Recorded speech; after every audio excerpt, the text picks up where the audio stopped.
주일은 쉼이다라는 제목으로 하나님의 말씀을 전할 때 크신 은혜가 있기를 축원합니다. 아멘.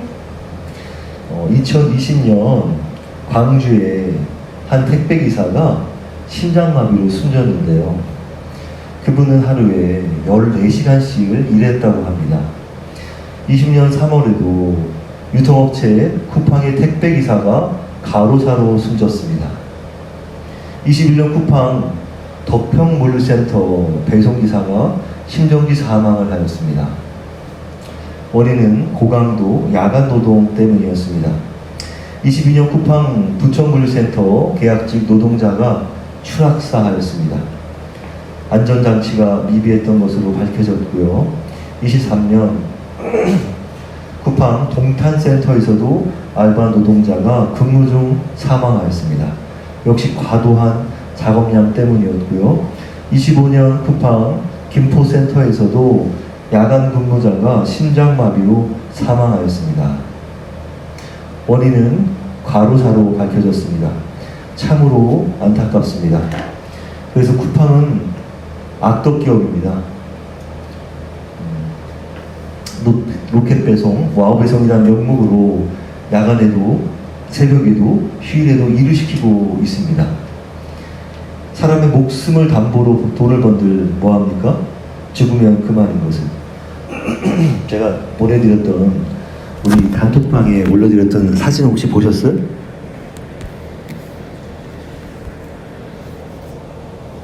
지금 한번 봅시다.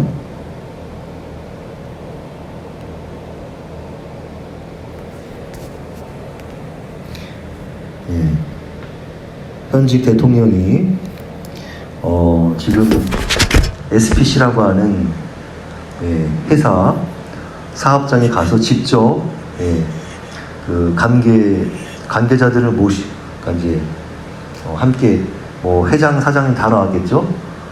모셔놓고 지금 이렇게 얘기를 하고 있습니다. 이게 무슨 자리냐 하면 SPC 알죠? 우리 뭐 삼림 제과라고 하든지 SPC 관련된 회사들이 되게 많아요. 파리바게트도 SPC 되게 베스킨라빈스인가 이런 것도 해서 되게 많은데 한 11개, 12개 정도 될 텐데 직접 이제 이렇게 찾아오는 거예요. 이렇게 사업장에 직접 찾아와서 이런 얘기한 아마 대통령이 처음일 것 같긴 한데, 그러니까 얼마 전에 또 이 SPC에서 한 노동자가 새벽에 이제 작업을 하다가 거기 껴가지고 죽었잖아요. 벌써 몇 번째 얘기? 한 세 번째인가 그래요.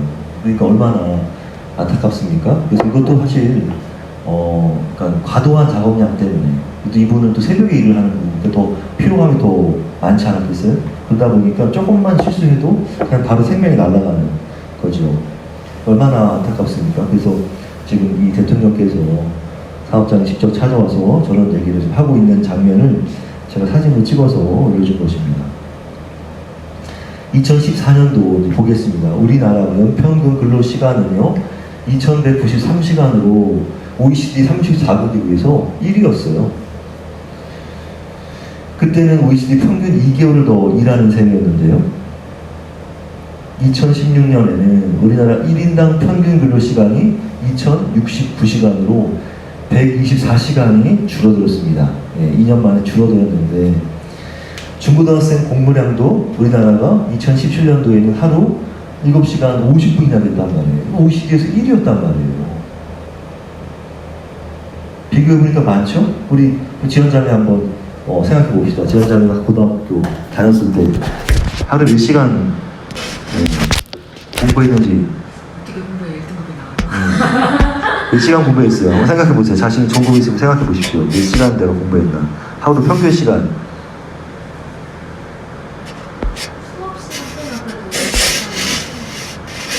수업 시간 빼고 한 6시간?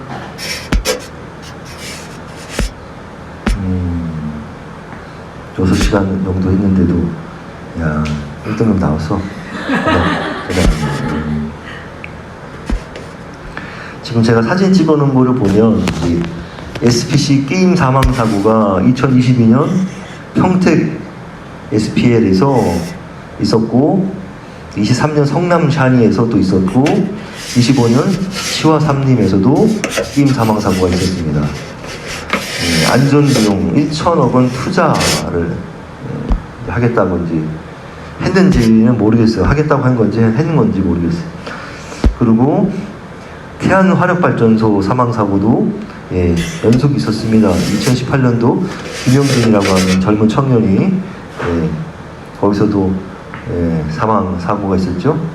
그리고 또 그때 이제 엄마가 이제 김영준 재단이라 만들면서 엄청나게 이제 막 국회도 찾아오고 막 시위도 하고 여러 가지 활동을 했는데 그래서 사망 사고가 없게 해달라고 이렇게 간절히 부탁했는데 웬걸 2025년도 올해 김충현 씨가 또 끼어서 사망했습니다.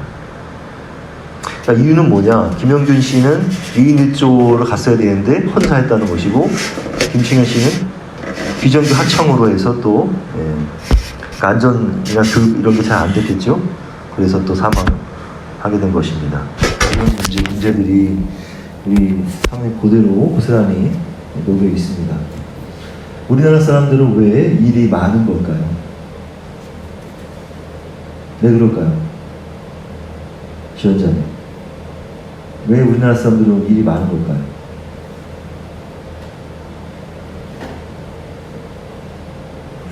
모르겠어요? 안 그래도 내 대통령도 사망이 많다고 우리나라가 그런 얘기를 했었단 말이에요. 우리나라가 다른 나라에 비해서 이런 이제 사망이 많은 거예요.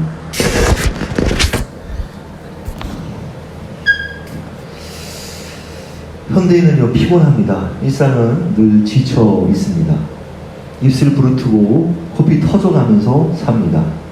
다크서클에 소화불량에 탈진까지 달고 삽니다. 어린 자녀들을 둔 부모들은요 육아할 새도 없어요. 청년들은 연애도 결혼도 할 수가 없습니다. 직장인을 과로해서 벌이가 번번치 않아서 연애할 엄두도 못 낸단 말이죠. 연애, 결혼, 출산, 내 집 마련, 인간관계, 꿈과 희망까지 버렸다는 M4세대가 되었어요. 저는 이 3포세대로 유명했는데 연애, 결혼, 출산. 근데 이게 어느새 계속 늘어나가지고 M4세대가 되었습니다. 이 취업시장의 신조어는요 괜히 생긴 게 아닙니다. 현대인은 그렇습니다. 왜 이렇게 살까요? 국가 경쟁력을 위해서일까요? 기업의 생산성을 위해서일까요? 아니, 부자 되고 싶어서? 아니, 월세감 되려고 그러는 걸까요? 우리나라에서 일하다가 가로로 죽어서 산재 보상을 받은 사람이에요. 이게 그냥 죽은 사람이 아니고 정확히 말하면 가로로 죽어서 산재 보상을 받은 사람이 한 해 평균 무려 370명이라고 합니다. 2017년도에서 2021년까지 과로사로 인정된 노동자가 2,503명이었어요. 연평균으로는 500명 되었고요. 2008년도에서 2018년도까지 지난 11년간 한 해 평균 370명이 가로사로 산재보상을 받고 가로사로 죽은 사람은 수천 명에 이르지만 산재 승인율은 고작 20%대에 불과한 수준이었다. 그래서 370명 정도가 이 기간 내에 나온 숫자입니다. 가로사란 말은요, 1969년도 카로시라고 한 일본에서 시작된 말인데요. 카로시. 그러니까 다른 어떤 나라도 이 말이 없어요. 일본에서 전 세계에서 일본에서 시작된 말이에요. 근데 그게 글쎄 우리나라에 와가지고 더 우리나라는 심하다 이거죠. 왜? 우리나라는 한참 전에 걔네들의 그 근로시간을 역전해 버렸으니까. 우리나라는 일본보다 연평균 300시간을 더 일한다고 합니다. 그러니 뭐 말 다 했죠. 그러니까 우리 전 세계에서 가장 과로사로 가장 많이 죽는 나라가 어느 나라다? 우리나라다. 2000년도 이후에 산재 사망자도 2,400명이 넘는다고 하네요. 그런데도 우리의 일상은 여전히 바쁘고 고단합니다. 쉬는 날도 없이 주일에도 일하고 어떻게든 먹고 살려고 생활비 벌려고 안정된 직장을 가지려고 일터의 메인 노예가 즐비합니다. 그러니까 일터의 메인 노예란 말이에요. 세상 나라는요, 사람을 어떻게 봅니까? 사람이 노동 생산성이 없으면 쓸모없는 사람으로 취급한다는 거예요. 여러분 가슴에 한번 손을 얹고 생각해 봅시다. 나는 정말 안 그런가? 나는 나를 그렇게 취급하고 있는 건 아닌가? 내가 노동 생산성이 없으면 쓸모없는 인간이 아닌가? 우리는 워낙 사회에서 그런 것으로 강요받았으니까 남들 다 그렇게 사니까 내가 그러지 못하면 나도 게으른 존재 아닌가? 라고 우리 자신을 정지하고 우리 자신을 하찮게 본단 말이죠. 지연쌤 안 그랬어요 혹시? 그런 적 있어요. 이런 뉴스 기사가 난 적이 있습니다. 프랑스로 이민 간 한 한국인이 있었어요. 그는 한국에서 하던 대로 야근이 미덕이라고 생각했고요. 매일 열심히 야근을 했습니다. 그런데 어느 날 그는 그 야근 때문에 프랑스인 팀장에게 호되게 꾸지람을 들어야 했습니다. 그는 항변했어요. 내가 열심히 하고 싶어서 일을 하는 것이고 내가 야근을 함으로써 회사의 성과도 좋아질 게 아니냐 하셨단 말이에요. 그 반문에 프랑스 팀장은 이렇게 대꾸했습니다. 당신으로 인해 당신을 의식한 누군가는 야근을 시작하게 될 것이고 그에게 주어진 가족과의 따뜻한 저녁을 포기하게 될 것이다. 더구나 프랑스인들이 그동안 지켜온 소중한 노동 문화도 망치게 될 것이야 라고 말합니다. 그래가지고 이게 신문에 난 기사예요. 이게 너무 에피소드가 너무나도 한국과 이 프랑스 문화 차이가 얼마나 많이 나는지를 보여주는 그런 기사였습니다. 이렇게 문화 차이가 많이 나는 것입니다. 안타깝지 않아요?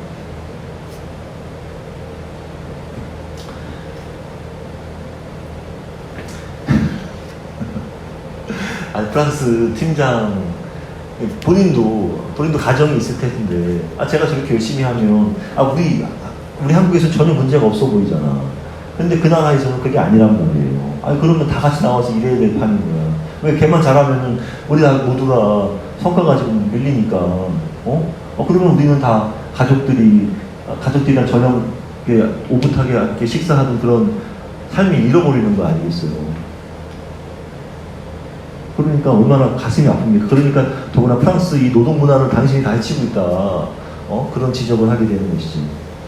분명히 이 사람은 총각이었을 겁니다.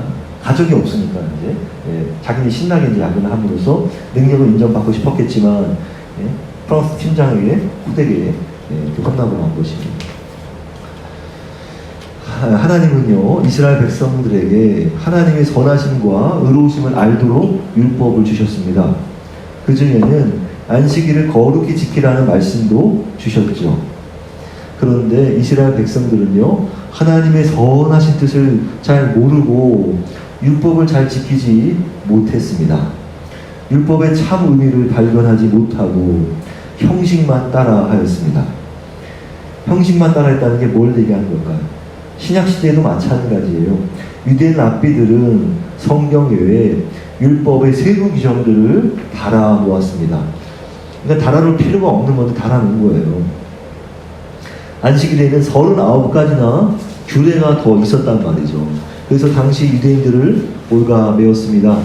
거기에는 사람에 대한 이해와 존중이 없었습니다. 그래서 예수님은 안식일에 선을 행하는 것과 악을 행하는 것, 생명을 구하는 것과 죽이는 것 어느 것이 옳으냐 물으셨단 말이에요. 안식일마다 사람을 고치셨잖아요. 일부러 그러신 거지.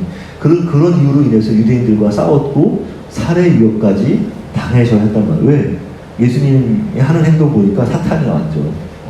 그 사람들 보기엔 그렇게밖에 보일 수가 없는 거예요. 왜? 그들이 그렇게 자신들 스스로 올가맸다는 것이죠. 하나님께서 원하시지 않은 것들을 스스로 올가냈습니다. 이게 잠깐 보면요. 지금도 여전히 그래요. 이스라엘이. 제가 이스라엘에서 이제 목회하시는 분 얘기를 직접 들은 적이 있었는데 그분이 책을 내가지고 직접 그 책 이제 이렇게 뭐라 그래요? 뭐 사인하고 한 그런 자리 있잖아요. 책 얘기하면서. 그래서 얘기하기를 이스라엘 그 정통 유대인들은 아직도 엘리베이터를 어떻게 하는지 아세요? 엘리베이터 절대 안 눌러요, 보통은. 그리고 층이 이게 엘리베이터 한 층씩 타서. 우리는 바로바로 막 누르잖아, 막. 바로 문 닫히게 하려고. 근데 절대 안 한단 말이야. 이거 일하는 거라고. 얼마나 답답하겠어요. 그 병원에, 막, 그 높은 층에, 막, 한참, 그러니까 엘리베이터 안에 한참 있는 거죠. 아무튼, 그런 얘기를 들었습니다. 그거 말고 더한 얘기도 있는데, 아무튼 그렇습니다. 우리에게 안식일은 어떤 날인가요? 교회 가는 날. 하나님께 예배하는 날이죠. 저도 어릴 때 교회에서는 주일 성수해야 한다. 그래서 주일날 예배를 어기면 절대 안 된다고 어떤 말씀보다도 귀에 못이 박히도록 들어왔습니다. 그리고 교회에서는요, 주일날 그냥 사 먹지 말라고, 주일에는 아무것도 하면 안 된다면서 이유도 모른 채 행동에 제약을 받았단 말이죠. 중학생 때 친구 따라서 주일날 교회 담벼락에 차린 떡볶이집에 있었는데요, 되게 맛있었어요. 근데 이제 왜 튀김 하나 먹으러 갔단 말이에요. 따라갔단 말이에요. 왜냐면요, 예배 끝나면 바로 뭐 하냐면 분반 공부라고 하는 걸 했습니다. 근데 그 분반 공부 시간 이제 틈이 있잖아. 이렇게 예배 자리에서 이동해가지고 분반 공부 자리로 이동해야 되니까 그 사이에 친구 따라서 가서 떡볶이를 먹었단 말이에요. 그리고 들어왔더니 거의 호되게 혼나네. 그런데 예배를 마치고서, 그러니까 분반 공부까지 마쳤다는 얘기예요. 이 얘기는 지금. 분반 공부까지 마치고서 친구들과 여러 행동에 대해서는 누구도 뭐라고 터치하는 분은 없었단 말이죠. 근데 집에 가면 그만이야. 관심 없어. 그러니까 아무튼 학창 시절에 주일 성수를 하려고 시험 보러 주일날 어디를 가본 적이 없어요. 저는 그냥 딱 고지고대로 행동했단 말이에요. 교회 행사는 다 참여했단 말이에요. 왜? 주일날 하니까. 또 교회에서 또 주일만이 아니라 뭐 평일에도 하는 행사가 있을 거 아니에요. 토요일에도 하는 행사가 있을 것이고, 그런 것들 다 참여했단 말이야. 뭐 결석해 본 적이 없어요. 그런데 그 중에 어떤 청년들은 다 청년이 됐어. 주일날 예배 안 드리고 어디 고시 있잖아, 고시. 자격증 시험 이런 거 다 뭐 일요일날 하잖아요. 합격 소식을 딱 전해왔단 말이야, 교회 와가지고. 주일날 아무것도 하지 말라고 혼내던 그 교회 어른들에게 칭찬받는 모습을 보고 그런 모습을 보았단 말이에요. 제가 보고 말았습니다. 마음이 아팠어요. 그분들은 교회 중직을 맡은 직분자들이셨단 말이에요. 특히 정작 고등부 때, 청년부 때 예배 한 번 안 나오다가 재수 3수 후에 어느 날 교회 나와서 좋은 대학 붙었다고 자랑하던 청년들을 칭찬하던 그 직분 있는 어른들의 모습이 제 기억 속에는 남아있었단 말이죠. 다 씁쓸한 기억이죠. 저는 모교에서 그렇게 배웠습니다. 안식일을 거룩히 지켜야 한다는 말은 무슨 뜻이냐? 주일 성수해야 한다. 그런 말로 입고로 됐단 말이에요. 주일 예배 참석하는 것과 동의어였단 말이에요. 그래요. 주일은 예배하는 날입니다. 우리는 그렇게 지켜왔고 성경이 말씀하고 있습니다. 그런데요, 문제는 우리는 거기서 끝난다는 것입니다. 사실은 그것만이 전부가 아니라는 것이에요. 그렇게만 접근해서는 대부분의 그리스도인들은 안타깝게도 절반의 은혜만 누리고 있는 것입니다. 우리는 안식일 하면 주일 성수만 알았지 안식일의 진정한 의미를 잘 모르고 있는 것입니다. 안식일은 말 그대로 안식하는 날이에요. 안식하는 날. 개신교로 개종한 유대인 학자 오렌 워너는 이런 말을 했습니다. 구약이 말하는 유대교의 안식일에는 기독교의 주일에는 없는 그 무언가가 있다고 말이죠. 그건 바로 안식일에는 하나님의 참 안식이 담겨 있다는 것입니다. 오늘 우리가 읽은 본문대로 하나님은 천지를 창조하실 때 일곱째 날 쉬셨습니다. 여섯째 날까지 일하시고 일곱째 날 안식하셨습니다. 그런데요, 하나님이 일곱째 날에 하신 것이 있다는 것입니다. 바로 뭘까요? 물론 아무 노동도 안 하셨지만 하신 게 있단 말이죠. 그건 바로 일곱째 날에 안식을 창조하셨다 것입니다. 창세기 2장이죠. 하나님이 그가 하시던 일을 일곱째 날에 마치시니 그가 하시던 모든 일을 그치고 일곱째 날에 안식하시니라. 하나님께서 안식하기 전까지 모든 만물은 안식, 쉼을 몰랐단 말이에요. 몰랐어요. 그런데 하나님께서 쉬심으로 모든 피조물도 쉬게 된 것입니다. 안식이라는 뜻을 가진 히브리 단어 메누아에는 쉬었다는 의미를 가지고 있어요. 메누아. 지르기 20장 8절로 11절 안식일을 기억하여 거룩히 지키라. 여섯 동안은 내 모든 일을 행할 것이나 일곱째 날은 내 하나님 여호와의 안식일인즉 너나 내 아들이나 내 딸이나 내 남종이나 내 여종이나 내 가축이나 내 문 안에 머무는 백이라도 아무 일도 하지 말라. 이는 엿새 동안에 나 여호와가 하늘과 땅과 바다와 그 가운데 모든 것을 만들고 일곱째 날에 쉬었습니다. 그러므로 나 여호와가 안식일을 복되게 하여 그날을 거룩하게 하였느니라. 아멘. 얼마나 지금 귀한 말씀입니까?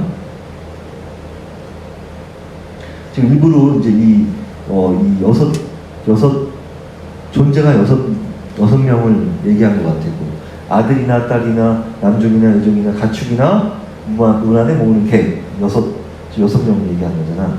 이제 뭐 가축이 꼭 한 마리는 아니겠지만 하여튼 여섯 단위를 지금 얘기했습니다. 그러면서 일곱째 날 쉬었다. 그러니까 모두 다 쉬어라. 하나님께서 안식을 명하신 때가 출애굽 때가 아니라 이미 천지를 창조하실 때 주셨다는 것을 알 수 있죠. 네, 우리가 창세기 2장 1절로 3절 읽었잖아요. 이것은 아브라함과 모세를 잇는 히브리 유대인들에게만 주셨습니까? 지금 우리가 읽은 이 출애굽기 20장 8절에서 11절은 언제 주셨어요? 이스라엘이 애굽에서 이집트에서 탈출할 때 그때 주신 율법이잖아요. 십계명이잖아요. 율법 안에 십계명이 들어있잖아요. 그런데 이거 이미 창세기 때 주셨다. 모든 인류를 위해서 제정하셨다는 것을 알 수 있습니다. 그래서 노예와 가축과 자연까지 시도로 우리는 지음받은 것입니다. 그럼 안식일은 어떤 날인가요? 이제 어떤 날입니까? 먼저 안식일은 생명을 창조하신 하나님의 거룩한 쉼의 초청입니다. 하나님께서 여러분을 초청하셨어요. 이 자리에 뭐라고? 쉬라고. 그래서 안식일은 우리에게 생명의 소중함을 일깨워 줍니다. 생명의 소중함을 일깨워 줍니다. 우리가 가지지 못한 것에 집중하기보다 가진 것에 감사하는 것, 그런 것에 즐거워하도록 우리를 초청하기 때문입니다. 하나님의 초청에는 이런 의미가 담겨 있는 거예요. 가지지 못한 것에 집중하지 말고 가진 것에 감사해라, 즐거워해라. 평일에는 우리가 소유하지 못한 것과 해야 할 일들로 골머리를 앓게 한단 말이에요. 왜? 열심히 노동을 해서 소유하지 못한 것을 또다시 소유해야 하니까, 돈을 벌어야 하니까. 그런 걸로 골머리를 앓게 하지만, 그러나 안식일은 지금 있는 그대로를 만족하게 한단 말이에요. 집착을 버리게 한단 말이에요. 그래서 안식일은 감사의 고백을 습관화하게 하는 것입니다.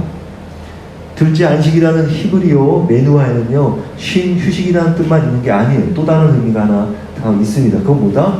멈춤이다. 멈춤. 멈춤. 1951년에 안식이라는 책을 쓴 유대인 학자가 있습니다. 이름은 아브라함 조슈아 헤셸입니다. 그는 미국사에 큰 반향을 일으켰어요. 51년도에 책이 나왔는데 그는 말합니다. 메누아란 말은 쉼보다도 멈춤, 중단에 더 큰 의미를 부여하고 있다. 그는 히브리적 관점에서 안식일의 근본 개념은 주일날 예배하는 것이 아니다, 일을 중단하는 것이다 라고 말씀하고 있는 거예요. 말 그대로 하던 일을 멈추는 것이다 이겁니다. 이유는 멈춰야 쉴 수 있기 때문이다. 것입니다. 삶이 정지되는 것이죠. 그래서 보다 현실적이고 역동적이란 말이에요. 일을 멈추기 전까지 우리는 닳고 닳아지는 소모품이란 말이죠. 과중한 업무와 쏟아지는 일감과 지나친 경쟁심은 우리를 닳고 닳아서 나라는 타이어는 마모되어서 표면이 터질 듯한데, 안식일이라는 브레이크 딱 걸려서 안식일날 하나님이 날 멈추셨구나, 날 살리셨구나 하는 걸 직접 몸으로 체험하게 되는 것입니다. 이렇게 하던 일을 멈출 때만 내가 세상 노예가 아니라 하나님의 사랑받는 존재다 하는 것을 깨닫게 되는 것입니다. 그런 경험 안 하셨어요, 우리 지원자매? 자세한 거 우리 이따가 이 말씀 나눌 때 아마 보민청에서 한번 있을 것 같은 느낌인데. 네, 맞아요. 셋째 안식일은 우리의 상실된 인간성을 회복시켜 줍니다. 인간성이 상실돼요. 평일에는 우리가. 이른 아침, 이른 월요일 아침부터 헐레벌떡 출근해가지고 주말에 퇴근하기까지 꼭 아침이, 하필 왜 월요일 아침에 헐레벌떡 출근하지? 응? 딱 어울리잖아. 헐레벌떡 출근. 막 바쁘게 출근한단 말이에요. 막 밥은 먹었는지 코로 들어갔는지 막 이는 닦았는지 모르고 막 주말에 퇴근하기까지 자신을 혹사시키다가 방전된 공허함의 끝에서 안식일은 고요함과 느긋함과 삶의 여유를 느끼게 한 것입니다. 삶에 넉넉한 기분을 줍니다. 홀가분하게 다시 일터로 복귀하는 데 필요한 에너지도 재충전 받는단 말이에요. 하나님은 우리 삶을 돌아보게 하시며 삶에 대한 보람을 배우게 하십니다. 안식일이 있기 때문에 삶에 대한 보람을 배우게 하시는 겁니다. 그렇게 행복을 느끼게 되는 것입니다. 넷째, 안식일은요, 시간 속 성소라고 하는 것입니다. 저는 이 말에 전율을 느꼈습니다. 너무 말이 멋있어가지고. 이것이 아브라함 조슈아 헬셀이 주는 총탄입니다. 이 사람이 만든 단어예요.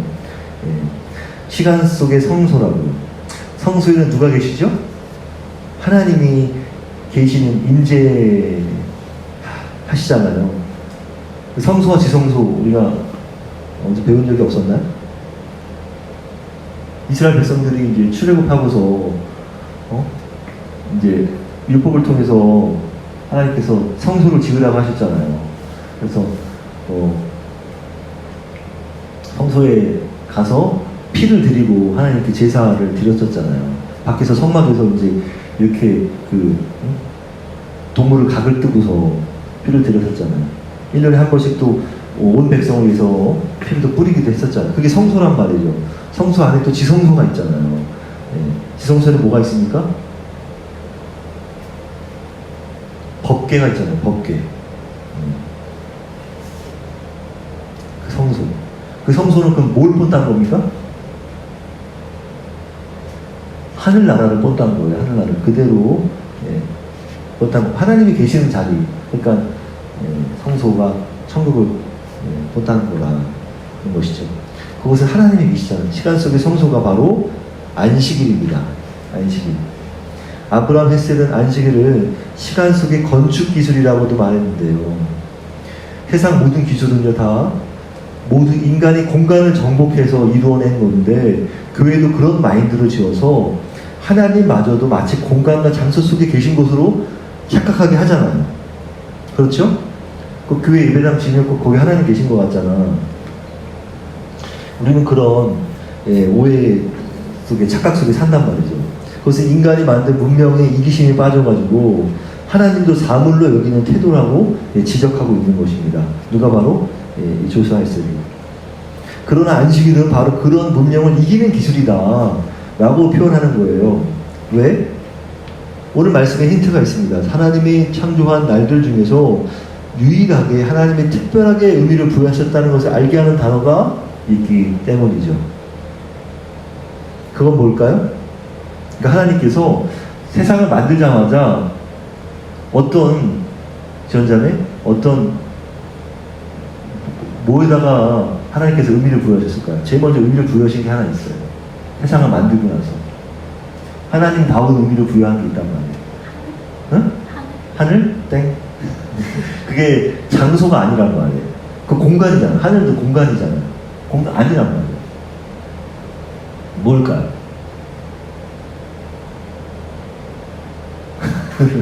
모르겠어요. 보겠습니다. 창세기 2장 3절 하나님이 그 일곱째 날을 복되게 하사 뭐라고요? 거룩하게 하셨으니 하나님께서 특별하게 의미를 부여하신 단어는 뭐다? 그것은 거룩함이다. 거룩함은 하나님의 속성이잖아요. 그래서 어디다가 했다? 일곱째 날에다가 거룩함을 부여하셨다 이 말입니다. 최초로 하나님께서 그러니까 세상을 만들자마자 최초예요. 최초. 하나님께서 수많은 창조물들 중에서 거룩함을 부여하신 것은 공간이나 사물이 아니다 는 것입니다. 제일 먼저 어디에? 시간에. 그 바로 어디? 일곱째 날에. 안식일에 일곱째 날에 부유하셨다. 놀랍지 않습니까? 별로 안 놀래네요. 그래서 안식일은 하나님이 임재하는 시간이란 말이에요. 임재하는 시간.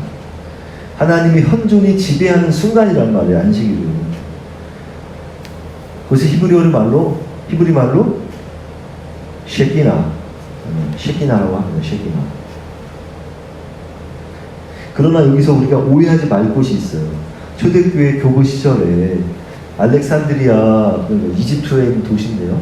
알렉산드리아에 사는 유대인 필론이라는 사람이 안식일을 옹호한다면서 이런 말을 했어요. 안식일 법규에는 안식일의 모든 일을 삼가야 한다고 되어 있다. 이는 게으름을 조장하려는 것이 아니다.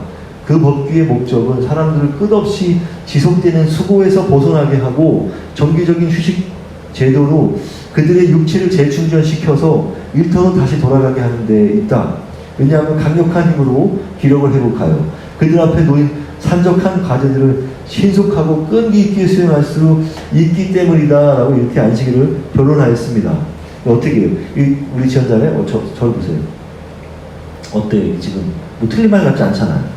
그렇죠? 되게 이 사람 말 제대로 한 것 같잖아요. 그거 안 보지 말고. 그거 보면 안 되지. 그러니까 그렇게 우리가 그냥 봐도 아무 문제 없어 보이는데 이렇게 보인단 말이에요. 그러나 이 유대인 신학자 보십시오. 유대인 신학자 아브라함 헤셀은 이 유대인 필론이 성경을 대변하는 게 아니고 아리스토텔레스를 대변했다고 이렇게 주장했단 말이에요. 그럼 아리스토텔레스는 무슨 말을 했을까요?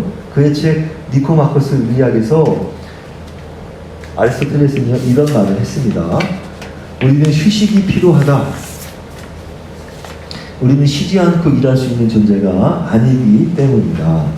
그러나 휴식은 목적이 아니다. 휴식은 활동을 위해 존재하고 새롭게 힘을 얻기 위해서 존재하는 것이다. 이게 우리가 보통 가지고 있는 일반인들이 가지고 있는 그 휴식에 대한 개념이란 말이에요. 일요일은 왜 있어? 일요일 잠깐 쉬어야 그래야 우리가 또 평일에 열심히 일할 수 있잖아. 이렇게 그냥 생각하잖아요, 보통. 근데 그런 게 맞다는 겁니까? 아니라는 겁니까? 무슨 얘기 할 것 같아요, 이 아브라함 헤셀은? 아니라고 얘기할 것 같죠? 보겠습니다. 그러나 그것은 성경적으로 사고하는 사람의 얘기가 아니다. 즉 필론의 말이 틀렸다. 그 얘기입니다. 노동은 목적을 향해 수단일 뿐이라는 거예요. 그러니까 우리는 노동이 목적이라 생각하는데 아닌 거예요. 왜? 노동은 목적을 향해 가는 수단이 그러면 이게 노동이 수단이라면 목적은 뭔데? 안식일은 일의 능률을 높이기 위해 있는 날이 아니란 말이에요. 그럼 뭐네? 생명을 위해 있는 날이라는 거예요. 안식일은 평일을 위해 있는 날이 아니라 다시 말해서 평일이 안식일을 위해서 있는 날이라는 거예요. 즉 완전 역전되잖아요. 정반대잖아요. 그렇죠? 마인드가 정반대인 거야. 안식일은 삶의 막간이 아니라 삶의 절정이라는 겁니다. 삶의 절정. 안식일은 뭘 닮았길래? 응? 안식일은 뭐를 닮았길래? 하나님. 그렇죠. 하나님을 닮았잖아요. 하나님을 닮은 것입니다. 그 하나님과 하나님 나라를 닮은 것입니다. 바로 이 안식일이. 여러분 어떤 게 맞습니까? 우리는 어떻게 일해야 합니까? 일하기 위해서 쉽니까? 쉬기 위해 일합니까? 어느 겁니까? 지원자님, 일하기 위해 쉽니까? 쉬기 위해 일합니까? 저는 쉬기 위해 일하는 편인 것 같아요. 그래요. 우리는 쉬기 위해서 일하는 것입니다. 네, 그것이 성경적인 거예요. 이로써 안식일은요, 갈 길 모르고 달리는 지상에서 유일한 천국인 거예요. 천국. 안식일이 천국이라고. 안식일이 하나님 나라라고요. 시간 속에 하나님 나라입니다. 그 말이에요. 시간 속 성소란 말은 시간 속에 하나님 나라다. 그냥 매일같이 고생하는 고생의 날 가운데 7일째 날만큼은 우리가 하나님을 닮는 시간, 하나님 나라에 있는 것이다. 하나님 나라 속에 지금 담아 있는 것이다. 그런 뜻입니다. 그날을 살고 있다는 겁니다. 이 거룩한 날에 하나님의 숨고르기를 따라하십시오. 숨고르기 뭐예요? 열심히 달리기 하다가 달리기 끝나면 이렇게 숨 고르기 하잖아요. 다 끝났다고. 여러분 삶에도 쉐키나 하시는 거룩한 하나님의 평안이 임할 것입니다. 어떻게 하면 승부르기를 따라하는. 우리 예수님께서는 마태복음 11장에서 자신이 뭐라고 하셨습니까? 자신을 신 자체라고 하셨단 말이에요. 그래서 자신에게 오라, 나에게 오라. 내가 모두를 다 쉬게 하신다 이렇게 말씀하셨단 말이에요. 내 멍에는 쉽고 내 짐은 가볍다 말씀하셨단 말이에요. 마태복음 11장 28절 수고하고 무거운 짐진 자들아 다 내게로 오라. 내가 너희를 쉬게 하리라. 나는 마음이 온유하고 겸손하니 나의 멍에를 메고 내게 배우라. 그리하면 너희 마음이 쉼을 얻으리니 내 멍에는 쉽고 내 짐은 가벼움이라. 이렇게 말씀하셨단 말이에요. 그래가지고 우리 지금 밖에 그 플랜카드 현수막 하나 해놓은 거 있잖아요. 거기에 무슨 말씀 써있는지 알아요? 바로 이 말씀이 써있단 말이에요. 거기 야르대교에만 써있는 게 아니라 거기 아래에 요글씨가 이 말씀이 11장 28절이 그대로 적혀 있습니다. 여러분 예수 그리스도께 나오십시오. 예수 그리스도가 쉼입니다. 그분이 참 평안이세요. 그러니까 고난 가운데 고통 가운데 세상에서 돈 벌려고 열심히 바등바등 하는 사람들에게 예수가 필요한 이유가 바로 여기 있는 것입니다. 성경에 7년째 되는 날에도 하나님은 땅도 쉬도록 하셨어요. 1년 동안 농사를 쉬고 경작하지 말라고 하셨습니다. 7년마다 돌아오는 안식년에는 노예와 종들을 풀어주고 부채도 탕감해 주라고 하셨어요. 상상이나 답니까 이게? 7년을 7번 한 49년, 50년째에는 잃어버린 토지까지 돌려받을 수 있었단 말이에요.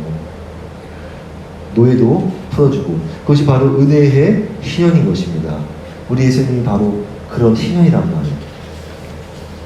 그래서 예수님을 믿으면 죄를 진 것도 다 용서받는 거예요. 바로 그 죄가 뭔데? 죄가 빛이잖아요. 빛.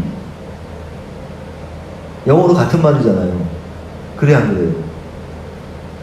예수를 믿으면 그 죄값을 탕감받는 거예요. 죄는 하나님께 빚을 진 거란 말이에요.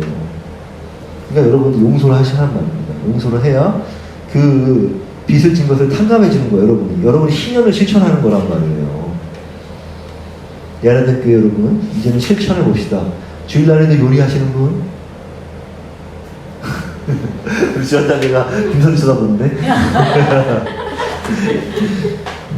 이제 주일날에는 요리를 안 하시는 겁니다. 우리 지원장님 혹시 뭐 일요일날 이렇게 집에서들 하는 거 있어요? 응? 집에서 시킨 거 혹시 없어요? 뭐 지원아 뭐 설거지. 응? 일요일날 설거지예요? 네. 예. 일요일날 설거지 한다는 거 엄마를 쉬게 하는 거예요? 네. 그러니까 주일날에는 요리를 안 하시고 가족 모두가 미리 만들어 놓은 음식을 데워 드시는 건 어떠신지. 그러니까 일요일날에도 엄마는 요리를 할 수 있단 말이에요. 그러니까 그 요리도 하지 못하게끔 하는 거예요. 그게 우리 지원자매 그렇죠. 일요일날 요리하신 적 많죠, 엄마가. 그러니까 엄마는 또 밥 차려야 되잖아. 그러니까 그거를 엄마 하지 마. 엄마 오늘 쉬어. 왜? 오늘 하나님이 오늘 쉬라 그러셨어. 얼마나 멋있어요. 응? 얼마나 성경적으로 사는 거야? 내가 해줄게. 그래서 우리 지원자매가 하는 거 대신 해주는 거야. 그리고 만약 일요일날 할 거리 있으면 엄마 토요일날 다 해. 일요일날 그냥 쉬어. 그렇게 데워만 먹자. 그게 바로 성경적으로 사는 삶이란 말이에요. 우리 집은요 결혼 초기부터 이렇게 실행해 왔어요. 주일에는 사 먹든지 설거지만 하든지 노동을 최소화했단 말이에요. 일요일에는 주일에는. 물론 제가 이제 아내를 쉬게 하기 위해서 주일에는 제가 설거지를 하고 있습니다. 집안일도 할 일이 참 많은데요. 둘이 산다고 해서 집안일 할 게 많아요. 그러니까 혼자서 쉬고 싶다고 해서 쉴 수 있는 게 아니란 말이에요. 미리 해놔야 돼. 주일을 안식일로 온전히 쉬게 하려면 가족 모두가 마음을 해파야 합니다. 가족의 모두 평일에 안식일을 맞이할 준비를 주중에 해놔야지 안식일날 쉼을 온전히 쉬는 것이에요.